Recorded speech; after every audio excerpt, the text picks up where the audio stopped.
Someday I'm gonna get me an easy case, an open and shut case.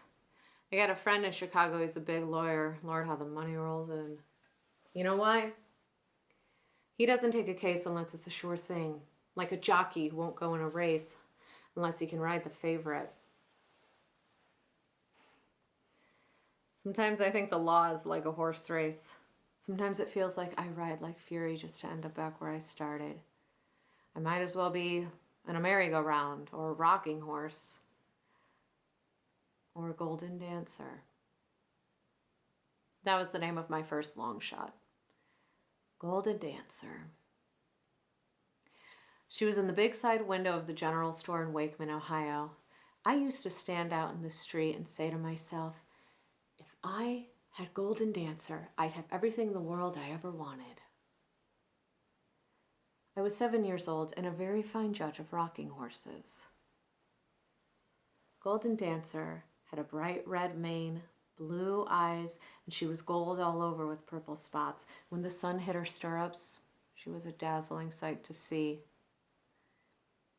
But she was a week's wages for my father, so Golden Dancer and I always had a plate glass window between us. Let's see. It wasn't Christmas. It must have been my birthday. In the morning, I woke up, and there was Golden Dancer at the foot of my bed. Ma had skimped on the groceries, and Pa had worked nights for a month. I jumped in the saddle, and I started to rock. And it broke. It split in two. The wood was rotten, and the whole thing was put together with spit and sealing wax. All shine, no substance. Bert, whenever you see something bright, shiny, and perfect seeming, all gold with purple spots, look behind the paint. And if it's a lie, show it up for what it really is.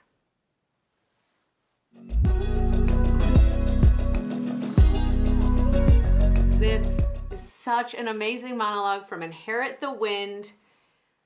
Inherit the Wind was written by Jerome Lawrence and Robert E. Lee. It is an American contemporary classic, I would call it. It's a fast read. It's one of those plays that you can keep reading and always find something new.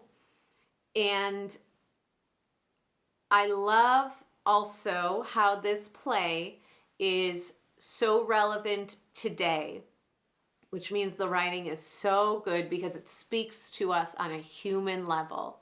Very briefly, a public school teacher has been put on trial because they taught evolution instead of creationism in this small town in America.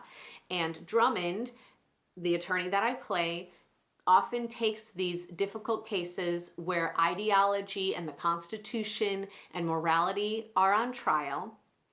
And I've come into town to defend this public school teacher that has almost no allies in town.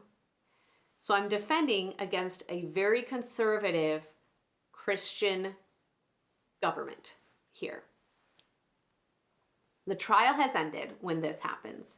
The jury is out. My client has said, I wonder what the jury is thinking.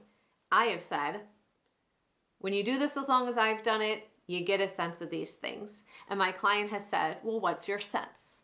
And the start of this monologue, Bert has a few little interjections in this cut that I have, but at the start of this monologue, Bert has said, where do you think they're landing? And this is my reply. Someday I'm going to get me an easy case. So already we know this is such great writing to say, I don't think the jury's on our side. I don't think this is going where we need to go. And then Bert says, well, you really took a long shot case for me, I guess anyway. And I say, look, and I tell this story about this rocking horse that I had as a kid, that all my hopes and dreams were pegged on this rocking horse.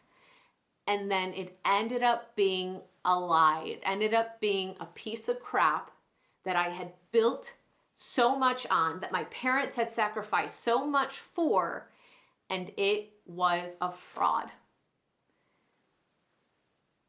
Bert, we keep fighting the fight. because it is a fight that is needed to be fought in the face of injustice. And that's really what this monologue is about. So like, look, you're probably going to jail, but we will keep taking this up on the courts. We will keep appealing this because this is a fight worth fighting, no matter the outcome. And that's really what this monologue is about.